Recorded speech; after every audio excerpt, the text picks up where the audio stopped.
So the gardener was very anxious to see, and he was very eager to see the inexhaustible face or the inexhaustible courtesy of the conductor towards all the people. He was not only honest towards him, or he was not only curious of having politely talked to him, but he was talking to the conductor was talking to all the people, whoever was there. And after this, I began to observe him whenever I boarded this bus. जेव्हा जेव्हा मी बसमध्ये बसायचो त्यांना observe करायचो आणि and found a curious pleasure. त्यांच्या चेहऱ्यावर एक आनंद वेगळाच होता, उत्साह होता, आनंद होता. इन क्युरियस म्हणजे which is very eager, pleasure in the constant good nature of his bearing.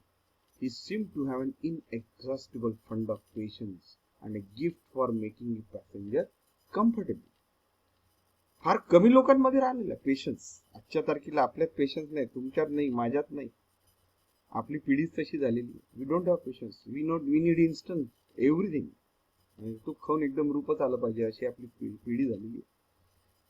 कोणाला आपल्याला सहन करण्याची शक्ती राहिलेली नाहीये, कोणाला आपण ऐकून घेण्याची शक्ती राहिलेली नाही. आपलंच डामतात, पुढच्याचं ऐकूनच घ्यायचं नाही. So this is wit and he is saying that inexhaustible means जे संपत नाही, जे थकत नाही. एक्झॉस्ट होणे म्हणजे थकून जाणे ऍक्च्युली. आणि इथे अनलिमिटेड लिहिलेलं आहे, पण जे त्याच्यात संपतच नाही, थकतच नाही, चेहऱ्यावर आहे. आणि पेशन्स फार कमी लोकांमध्ये, जसं आपण चर्चा केली होती, पेशन्स नावाची वस्तू राहिलेली. आणि gift for making his passengers comfortable. पॅसेंजर्सला कम्फर्टेबल करणं फार जास्त महत्वाचं होतं समजतं. I noticed that if it was raining, he would run up the stairs to give some the tip that there was room inside. जर बाहेर पाऊस पडून राहिलाय तर गेटवर येऊन उभा राहायचा आणि लोकांना सांगायचं की या आतमध्ये पाऊस नव्हतं, पावसात थांबू नका, रस्ता गाडीत जागा आहे. With old people he was as considerate as a son, and with children as solicitous as father. म्हाताऱ्यांसोबत तो मुलासारखा वागायचा, आणि जर त्याच्यापेक्षा लहान असतील किंवा वयाने कमी असतील, चिल्ड्रन असतील, तर बापासारखा वागायचा. अशी वागणूक आपण प्रत्येकाला, आपल्या शेजाऱ्याच्या लेकराला आपण आजकाल दुश्मन समजायला, शेजाऱ्याला दुश्मन समजायला लागलो. लव दाय नेचर, लव दाय नेबर आपण असं जेव्हा म्हटलेलं आहे, तर ते काही नेबर गिबरला आपल्याला प्रेम करणं आता राहिलेलंच नाही. We have forgotten all the social etiquettes. Sometimes it feels so. Even in that time also, Gardiner is saying that we are not generous to people. We have impatience. He had evidently a peculiarly warm place in his heart for young people and always indulged in some merry jest. त्यांच्यासाठी, young people साठी त्याच्या मनात एक warm place होती नेहमी. And he was very much indulged in all this. He had evidently a peculiar warm place in his heart for young people and always indulged in some merry jest with them. If he had a blind man on board, it was not enough to set him down safely on the train. अंधळा माणूस असेल, so it was not enough to set him down safely on the train. जोपर्यंत बसमधून उतरत नाही, त्या payment पर्यंत जात नाही, त्या प्लॅटफॉर्म पर्यंत जात नाही, तोपर्यंत हा त्यांना कॅरी ऑन करायचा किंवा मग त्यांना एस्कॉर्ट करायचा. He would call to Bill in front to wait while he took these across the road or round the corner, otherwise safely on his way. ड्रायव्हरला थांबायला लावायचा, नंतर तो त्याला उतरवायचा, कधी रोडच्या बाजूला दुसऱ्या साईडला नेऊन द्यायचा, नेऊन द्यायचा, आणि मग परत या round the corner. In short, I found that he irritated such an atmosphere of good temper and kindliness that the journey with him was a lesson in natural courtesy and good manners. इतकं व्यवस्थित होतं की, in short, I found that he irritated such an atmosphere of good temper and kindness.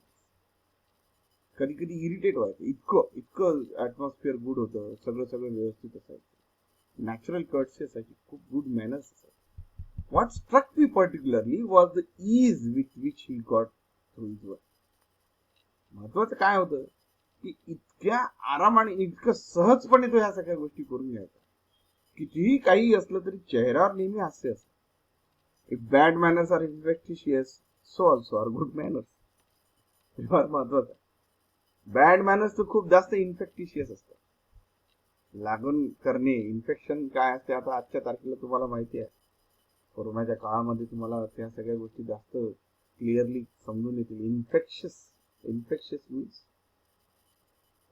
कुठल्या एका गोष्टीचा आपल्यावर होणारा, मराठीत त्याला खूप चांगला शब्द आहे, लागण होणं म्हणत असतो आपण, परंतु एक खूप छान शब्द आहे. I am not getting it, but still we can say that infectious means where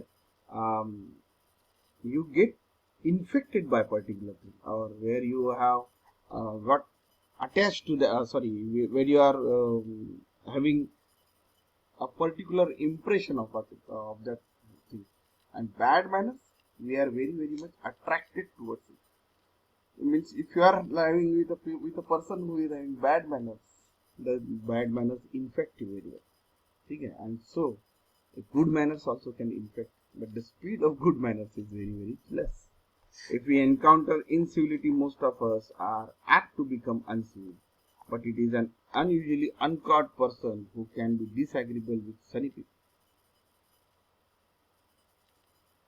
If you encounter, म्हणजे तुमच्या नेहमी तुमच्यासोबत जर चांगली वागणूक झालेली नसेल तर तुम्ही चांगली वागणूक देणार नाहीच. महात्मा गांधी म्हणतात की if you want a change in the world, you be the change. गांधीजींचं वाक्य हे खूप जबरदस्त आहे. तुम्हाला जगामध्ये जे बदल पाहिजे आहे, सगळ्यात पहिले ते बदल तुमच्यात असले. तुम्ही लोकांशी नम्रतेने बोलाल तर लोक तुम्हाला प्रत्युत्तर नम्रतेने देतील. तगेगिरी कराल, अरे म्हणलं का तो कारे म्हणणार काय? त्याने कारे म्हटलं की आपण अरे म्हणणार. सो हे आरे कारे बंद करा. रामराम जर केला तर त्याला पुढच्याला आनंद होतो. हॅलो म्हटलं, गुड मॉर्निंग म्हटलं तर त्यांना पुढच्यांना people will be definitely giving answer. But you have to be very conscious about that also. Where to speak and what to speak, that is the part of communication, and that is the part of etiquettes which you also should learn. Where to smile and not to smile, that is also we have to understand the seriousness of the matter wherever you are going. But courtesy should always be there. Incivility should not be there. But it is an unusually uncaught person. Uncaught means impolite person who can be disagreeable with sunny people. त्याच्यात नम्रताच नाही आहे, तो डिसॅग्री करू शकतो लोकांना. म्हणे असं थोडं ना सगळ्यांसोबत हसलं पाहिजे, जरुरी थोडी नाही. It is with manners as we with the weather. Nothing clears up my spirit like a fine day, said kids, and a cheerful person descends on even the gloomiest of us to something of the benediction of a fine day. It is with manners as with the weather. जसं वातावरण जसं असलं तसं आपण म्हणजे बदल होत जातात, तसे आपल्यासोबत जे आपण जसे लोकांसोबत वागतो, आपले जे मॅनर्स आहेत, तहजीब आहे, एटिकेट्स आहेत, तसे आपल्यासोबत लोक वागतात. Nothing clears up my spirit like a fine day. किड्सनी म्हटले माझ्या स्पिरिट्स ज्या आहेत क्लिअर्स अप म्हणजे सगळ्या स्वच्छ धुवून निघतात. एक खूप सुंदर दिवस असला की मला फार प्रफुल्लित आनंदित वाटत असतं. And cheerful person descends on even the gloomiest of us with something of the benediction of a fine day. आणि जर कोणी cheerful person असेल तर that helps me out. कितीही वाईट दिवस असला, gloomiest म्हणजे एकदम दुःख बसलेला किंवा एकदम वाईट असलेला असा जर एखादी कुठला दिवस असला तरी even it might be the gloomiest day, then I am the happiest person with such cheerful people around. And so it was always fine weather on the polite conductor's bus, and his own civility, his conciliarity, addresses, and good-humored bearing infected his passengers. शब्द कठीण आहेत, जरा नवीन शब्द आहेत, तुम्हाला बघून घेत. त्यांनी vocabularyमध्ये सगळे दिलेले आहेत, तरी काही नवीन असले तर डिक्शनरी शोधायची नाही माझ्या त्यानं काही सांगणं झालं तर. And so it was always fine weather. म्हणजे बसमध्ये एक चांगलं वातावरण असायचं. पोलाइट कंडक्टरच्या बसमध्ये सगळे असे नम्र असायचे, छान बोलायचे. ऑन हिज ओन सिव्हिलिटी त्यांनी सुरुवात केली त्याच्या बसमध्ये. नाही तर मागासारखा बसा बसा जागा नाही का असं कोण म्हणता, मागासारखा उभेच राहसान का, माया उभा राहते. त्याच्यामुळे वातावरण खराब होतं. कंडक्टरला लोक शिव्या पण देतील, हसतील, तर त्याच्या मूर्खपणावर लोकांना हे येईल. पण in lightning their spirits he lighted his own task. लोकांच्या स्पिरिट्स लाइटिंग करणे म्हणजे हलकं करणे किंवा इथे प्रज्वलित करणे. दोन शब्दांचा अर्थ कसा वेगळा. लोकांच्या स्पिरिट्स प्रज्वलित करणे म्हणजे काय, लाइटनिंग ओव्हर हिअर इज जागरूक करणे. In lightening his spirit, lightening their spirit, in lighten his own. Lighten म्हणजे हलकं करणे. ठीक आहे. ह्या दोन शब्दांचा अर्थ आहे वेगवेगळ्या कॉन्टेक्स्ट मध्ये वापरले. इन लाइटनिंग देअर स्पिरिट्स म्हणजे त्यांच्या आत्मा जागरूक करण्या. ठीक आहे. ही लाइटन हिज ओन टास्क. त्यांनी स्वतःचं काम हलकं करून घेतलं, सोपं करून घेतलं. कोणी त्याच्याशी आता उत्तर उलट देत नाही, कोणी सगळे त्याच्याशी नम्रच बोलतात. His gaiety was not a wasteful luxury but a sound investment. Gaiety means his happiness or his courtesy to the people, his good behavior with the people was not a wasteful luxury. म्हणजे काही जरूरत आहे का म्हणजे त्याच्यासोबत चांगलं बोलायचं. बायांमध्ये हे फार जास्त दिसत. काय गरज होती म्हणे त्याच्याशी इतका वेळ बोलायची. काय खास करून बायका, तुम्हाला तर म्हणे वेळच खूप राहते. सो व्हॉट इज दिस?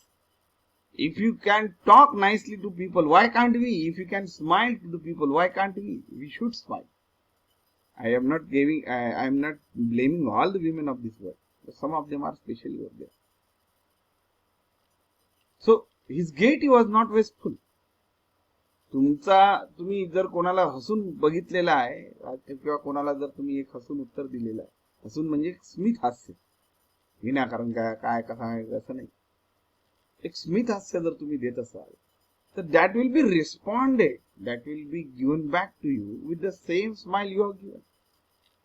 रामराम केला तर रामराम उत्तर मिळणारच आहे. नमस्कार केला तर उत्तर नमस्कार, गुड मॉर्निंग म्हटलं तर गुड मॉर्निंगच मिळणार. तर तुम्ही घोबडासारखे त्याच्याकडे पाहत राहिले आणि you don't give any answer, आणि even if you ignore that person as if he is not existing around you, if you are passing by, and if the person, it might be a teacher, you might be a friend असला तर मग ते काय कोणत्या पद्धतीने बोलायचं आहे तुमची भाषा तुम्हाला माहिती. But if there are elders, you have to show your gratitude, your respect to them. If they are younger ones, you have to show your love towards them. तुम्ही बघितलंच नाही त्याच्याकडे तर तो तुमच्याकडे का बरं बघणार. ठीक. So it should start from you, and everybody takes the responsibility. Then that can be solved easily. So his gaiety was not a wasteful luxury but a sound investment. खूप चांगली इन्व्हेस्टमेंट होती. साऊंड म्हणजे छान, आवाज नाही. साऊंडचा अर्थ इथे आवाज नाही, छान चांगली इन्व्हेस्टमेंट, गुंतवणूक करणे हे पण फार महत्वाचं आहे. लोकांना गुंतवणूक करता येत नाही, माणसं पेरता येत नाही. माणसं पेरा म्हणजे काय करा, आपल्या मराठीमध्ये खूप सुंदर म्हण आहे, आपण नेहमी म्हणतो माणसं पेरा. माणसं पेरा म्हणजे काय, माणसं जोडा. माणसं पेरता आली पाहिजे, माणसं जोडता आली पाहिजे. माणसं जोडता केव्हा येतील, जेव्हा तुम्ही त्यांच्याकडे तुमचा ऍटिट्यूड चांगला ठेवा. व तुमचा ऍटिट्यूडच चांगला नाहीये, तुम्हाला बोलायचंच नाहीये काही कोणाशी. तुम्हारे मुर्गी की एक ही टांग रखने की है, तो तुम रखो तुम्हारी मुर्गी की एक ही टांग. People will not look at you, people will not have any type of gratitude towards you, or people will not be obliged with you, people will not be thankful to you because you didn't show any such side of feeling towards them. What you give to the public, you get in return. Next part of the video we will see.